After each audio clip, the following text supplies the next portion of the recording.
하겠습니다. 우리 옆사람과 인사하시겠습니다. 반갑습니다. 축복합니다. 사랑합니다.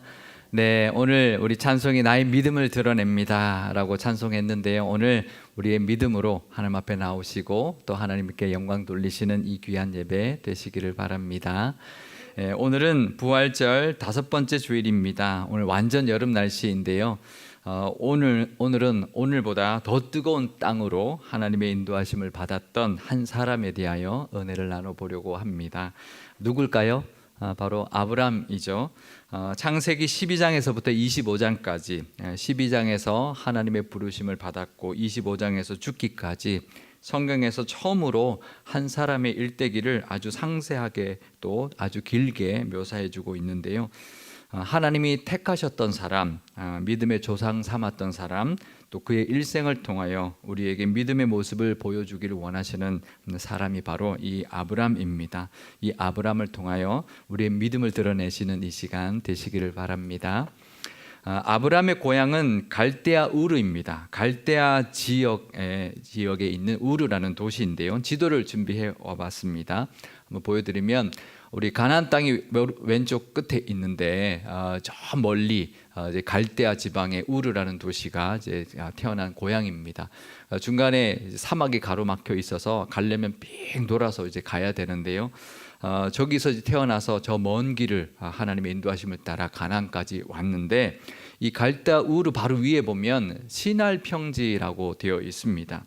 이 시날 평지가 노아 시대 이후에 나오는데요.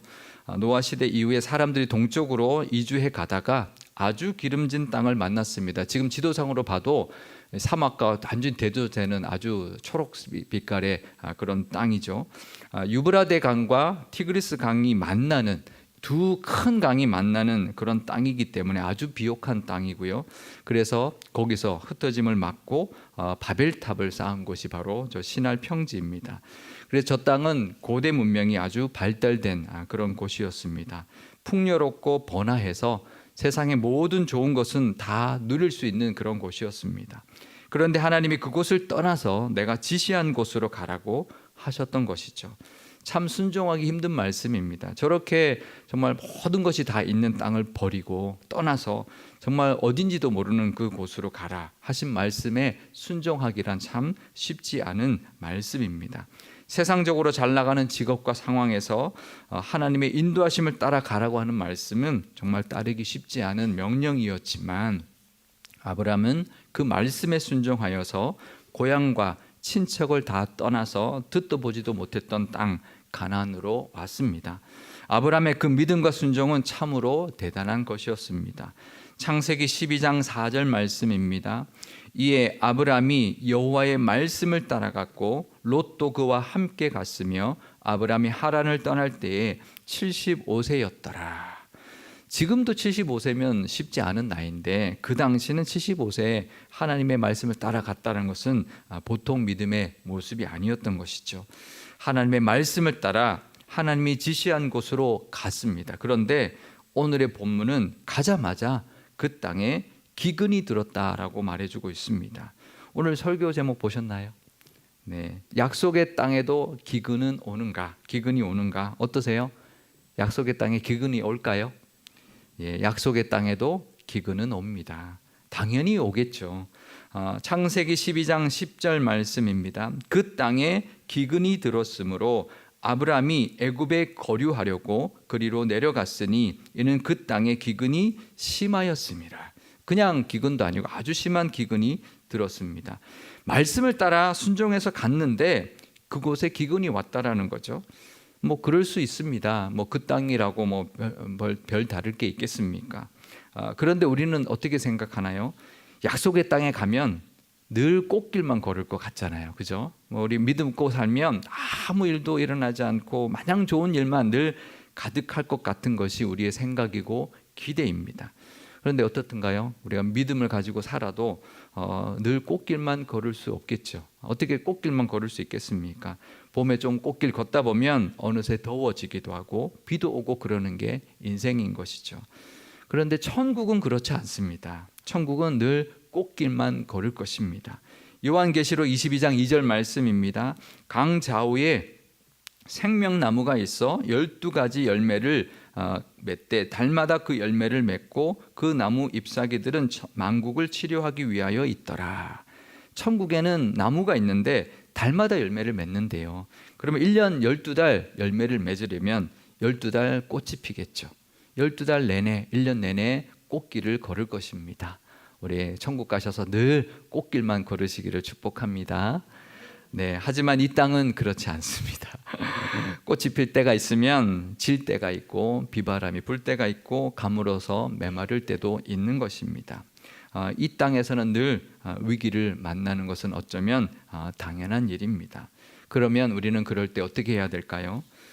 위기는 내 힘으로 감당하기 힘들기 때문에 위기인 것입니다. 내 힘으로 감당할 수 있으면 그건 위기라고 부르지 않습니다. 예를 들면 이런 것입니다. 회사를 경영하는데 어음이 왔는데 몇억 원짜리, 몇십억짜리 어음이 왔다. 그런데 그 갚을 능력이 있으면 그건 위기가 아닙니다. 근데 똑같은 어음이 와도 그 갚을 능력이 없으면 그건 위기가 되는 것이죠. 믿음도 그렇습니다. 내 힘으로 감당하기 힘든 일을 만나면 그건 위기가 되는 것이죠. 아브라함이 그랬습니다. 자기 힘으로 감당하기 힘든 위기를 만난 것입니다. 사실 요즘도 기근은 가뭄 힘든 것인데 그 당시 그 땅에서는 이거는 생명을 위협받는 죽을 수도 있는 그런 일이었습니다. 스스로 해결할 수 없는 문제였습니다. 그래서 아브라함은 그 위기를 잠시 피하려고 애굽으로 가기로 결정을 했는데요. 거류하려고 내려갔다라고 말을 하는데 이 거류라는 단어는 라구르라는 단어를 씁니다. 길에서 벗어나다 이런 뜻인데 주로 여행자가 잠깐 머무는 행위를 이제 표현하는 단어입니다. 그러니까 잠깐 애굽으로 갔다가 오면 되지 이렇게 생각한 것이죠. 충분히 그럴 수 있습니다. 잠깐 피했다가 올 수도 있죠. 근데 그 땅, 그 가나안 땅이 어떤 땅인가요? 하나님이 약속하신 땅, 하나님이 인도에서 온 땅입니다. 그런데 그 땅을 그렇게도 쉽게 등지고 애굽으로 내려가고 말았다라는 거죠. 하나님께 묻거나 하나님께 도움을 구하지도 않았습니다. 다분히 아브라함은 인간적인 생각과 세상적인 판단으로 그렇게 한 것이었습니다. 어느 아버지가 아들에게 무슨 일을 시켰는데요. 근데 그 일은 그 아들이 절대 혼자서 할 수 없는 일을 시켰습니다. 그래서 이 아들이 하다 안 돼가지고 아버지에게 가서 제가 못하겠습니다 라고 아무리 해도 안 됩니다 라고 말을 했습니다. 그랬더니 아버지가 네가 할 수 있는 일을 다 해봤느냐? 최선을 다했느냐? 이렇게 물었더니 아들이 그랬다는 거죠. 제가 다 할 수 있는 거 다 해봤고 최선을 다했는데도 안 됩니다 이렇게 말했습니다.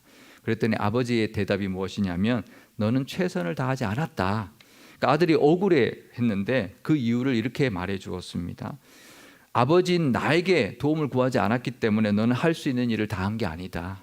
네가 최선을 다한 것이 아니다. 도움을 구하는 것까지가 너의 최선의 모습이어야 한다라고 말했다라는 거죠. 그러니까 사실 아버지가 일부러 그 일을 시킨 거죠. 혼자 할 수 없는 일을 시켜놓고 어떻게 하나 본 거죠. 왜냐하면 살다 보면 혼자 감당할 수 없는 일을 만나기 때문에 그렇습니다. 우리 자녀들 키울 때 혼자서 다 잘할 수 있고 하나님 늘 꽃길만 걷게 해주면 좋겠지만 어떻게 우리 자녀들의 인생에도 그렇겠습니까? 혼자 감당할 수 없는 일을 만나게 될 것입니다. 그럴 때 도움을 청할 줄 아는 것이 지혜이죠. 그게 최선을 다하는 모습이라고 가르쳐주고 싶었던 것이 그 아버지의 뜻이었을 겁니다. 사실 그렇습니다. 우리가 혼자 감당하지 못할 때 누구의 도움을 구하거나 사람들에게 어떤 도움을 구할 수 있는 것, 그것이 그 사람의 능력이고 그 사람의 최선입니다. 자신에게 있는 힘을 다해도 안 될 때는 도움을 구하며 살아야 합니다. 그것이 지혜인 것이죠. 아브라함은 자신의 힘으로 감당할 수 없는 기근을 만났을 때 하나님께 나아가 도움을 구했어야 했습니다. 성경에 보면 이스라엘 백성들도 자신들의 힘으로 감당할 수 없는 위기를 만날 때가 참 많았습니다. 하지만 그럴 때 하나님께 나아가 간절히 도움을 구했을 때는 그 위기를 잘 이겨냈지만 그러지 않고 우상을 섬기거나 세상적인 방법을 썼다가는 정말 그 위기를 정말 크게 당하는 그런 모습들을 우리가 많이 보았습니다. 우리에게도 하나님이 계십니다. 위기를 만나면 우리도 하나님께 나아가서 간절히 도우심을 구해야 합니다. 그러면 하나님께서 역사해 주실 것입니다. 하나님은 살아계시고요, 우리에게 도우심을 늘 주시려고 기다리고 계시는 분이심을 늘 기억하시기를 바랍니다. 그런데요, 이 기근은 그냥 우리가 살다가 우연히 만나는 그런 위기와는 좀 달랐습니다. 다분히 하나님의 의도하심이 있는 그런 위기였습니다. 아까 들었던 예화처럼 아버지에게 아버지가 아들을 훈련시키기 위해서 또 뭔가를 가르치기 위해서 했던 그런 시험과도 같은 그런 위기였습니다. 약속의 땅이었기 때문에 더더욱 하나님이 훈련시키시는 것이었습니다. 이렇게 믿음에는 훈련의 과정이 반드시 있습니다. 그 이유가 뭘까요? 늘 꽃길만 주시면 좋은데 왜 이렇게 훈련의 과정을 주실까요? 그 첫 번째 이유는 바로 우리를 성장시키기 위함입니다. 우리의 믿음을 성장시키기 위해서 주시는 것입니다. 아브라함의 믿음도 대단한 믿음이었습니다. 고향과 친척과 아버지의 집까지 떠나서 그 먼 곳까지 왔습니다. 그 믿음도 대단한 믿음인데 하나님은 그 믿음에서 머물기를 원하지 않고 더 큰 믿음으로 나아가기를 원하셨던 것입니다. 우리에게도 그렇습니다. 우리의 믿음, 다 각자의 믿음이 있겠지만 하나님은 늘 나에게도 더 큰 믿음으로 나아가시기를 원하시는 것이 하나님의 마음이라는 것을 우리가 알아야 합니다.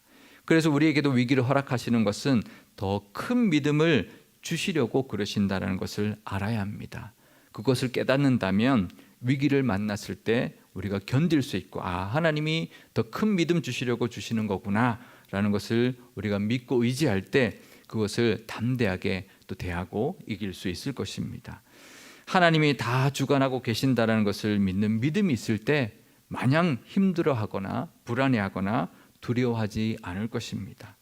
약속의 땅에서 만나는 그 위기는 하나님께서 더 큰 믿음을 주시려고 하셨던 성장통이라는 것을 우리가 기억하면서 우리도 믿음으로 그 위기를 잘 이겨내시는 저와 여러분 되시기를 바랍니다. 성장통이다. 물론 아프죠. 위기를 만나면 아픕니다. 하지만 그것은 성장통이다. 성장하기 위해서 주시는 하나님의 또 인도하심이다라는 것을 기억하시며 살아가시기를 바랍니다. 위기를 주시는 또 하나의 이유가 더 있는데요. 그것은 바로 그 위기 가운데 하나님의 역사하심과 도우심을 경험하게 하시려고 그러시는 것입니다. 우리도 고아가 아닙니다. 아버지가 계십니다. 하나님이 우리를 도와주실 것입니다. 우리의 아버지가 되어주셨으니 분명히 우리를 도와주실 것입니다. 또 그 도우심의 경험이 있다면 다음번 위기를 더 잘 이기게 될 것입니다. 아브라함은 가뭄이라는 그 위기를 모면하기 위하여 인간적인 방법을 썼습니다. 잠깐 애굽으로 갔다가 돌아오면 될 줄 알았습니다. 그런데 애굽으로 내려가다 보니 또 다른 문제가 있었습니다. 그것은 자기 아내 사라가 이뻐도 너무 이뻤습니다. 그래서 애굽 사람이 자기를 죽이고 아내를 빼앗아 갈까, 그것이 또 두려웠던 것입니다. 또 다른 위기가 자기 앞에 있었던 것이죠. 또다시 인간적인 방법을 썼습니다. 바로 누이라고 속이자라는 것이죠. 누이라고 속였다가 가뭄이 끝나면 다시 돌아오면 되지, 이제 그렇게 생각했던 것이죠. 다행히 아브라함은 그 거짓말로 목숨은 건졌습니다. 하지만 그 사라의 미모가 바로의 귀에까지 들어갔고 결국 사라를 바로의 아내로 빼앗기고 말았습니다.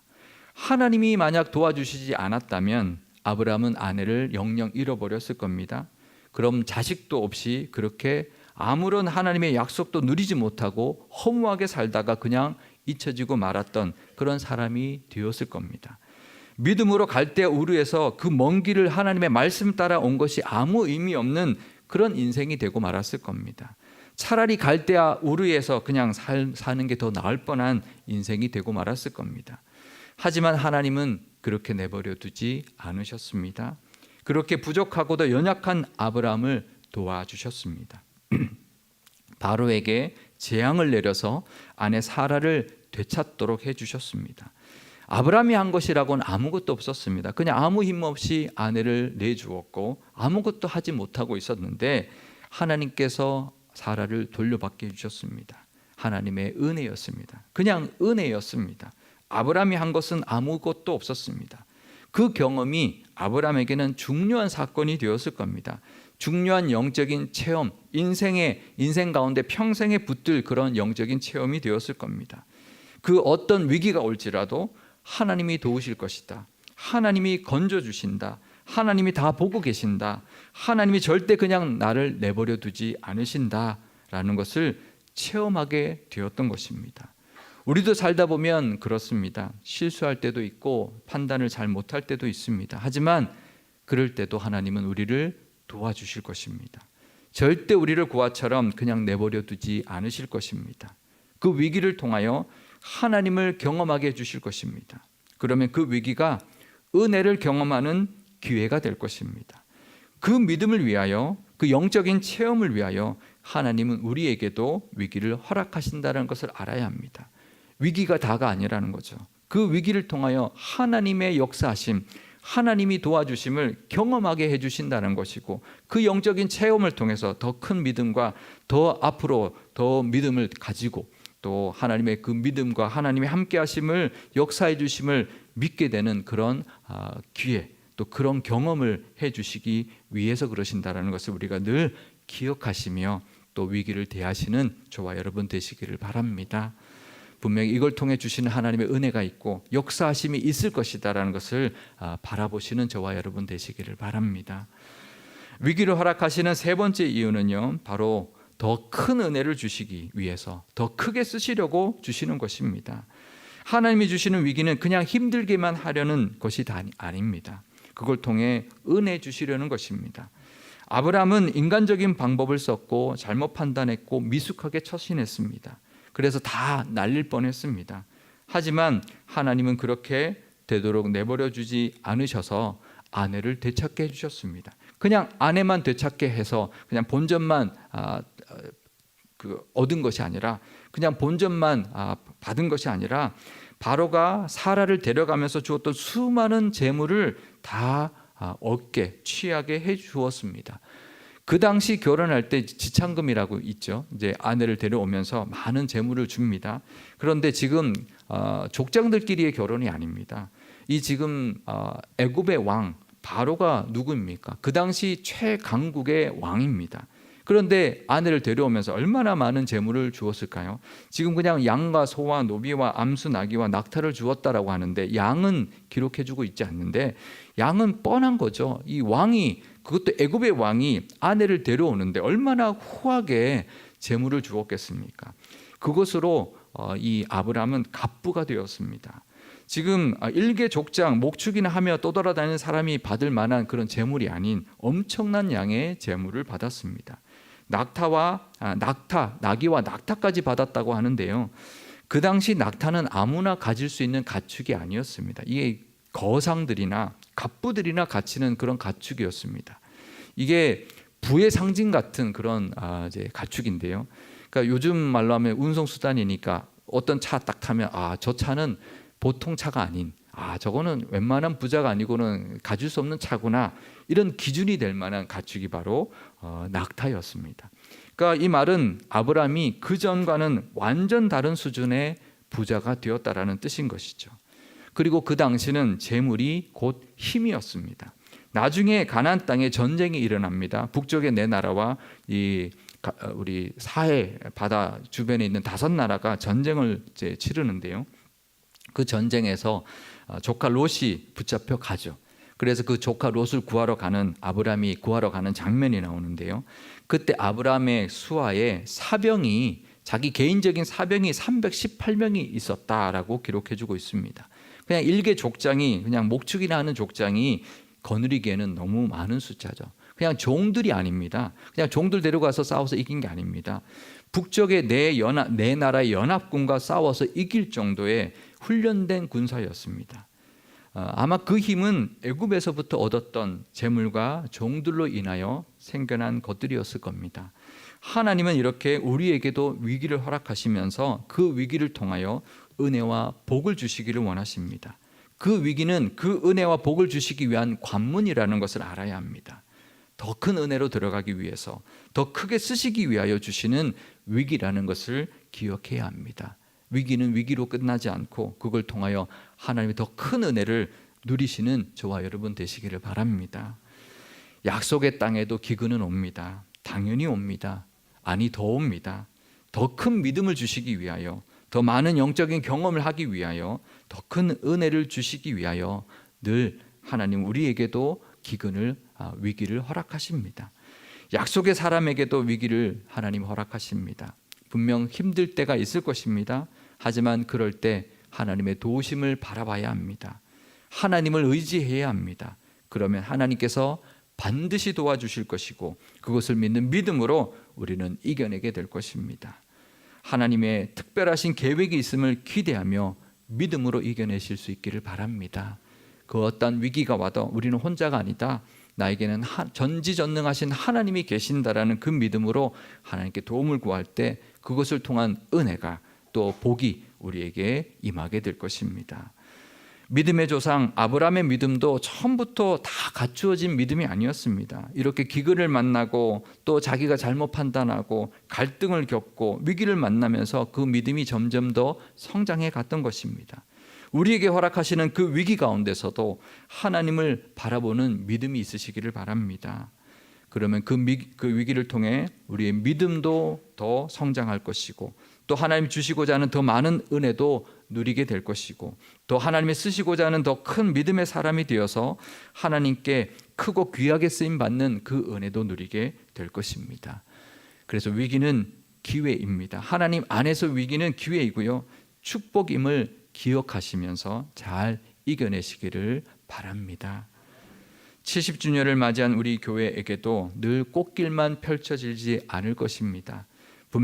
하지만 분명한 것은 하나님이 함께 하시며 도와주실 것입니다. 또 하나님이 다 보고 계시며 인도해 주실 것입니다. 그래서 더 성장하게 될 것이고, 더 많은 은혜를 경험하게 될 것이며, 더 큰 복을 누리고 더 크게 쓰임받는 교회가 될 것입니다. 그 은혜, 약속의 땅에도 찾아왔었던 기근 같은 그 은혜가 가득한 상일교회와 모든 성도님들 다 되시기를 주님의 이름으로 축원드립니다. 기도하시겠습니다. 기근 가운데서도 우리를 건져주시는 하나님 아버지, 아브라함이 순종하여 갔던 그 약속의 땅에도 기근이 왔었던 것처럼 믿음으로 살아가는 우리도 위기를 만날 때가 있습니다.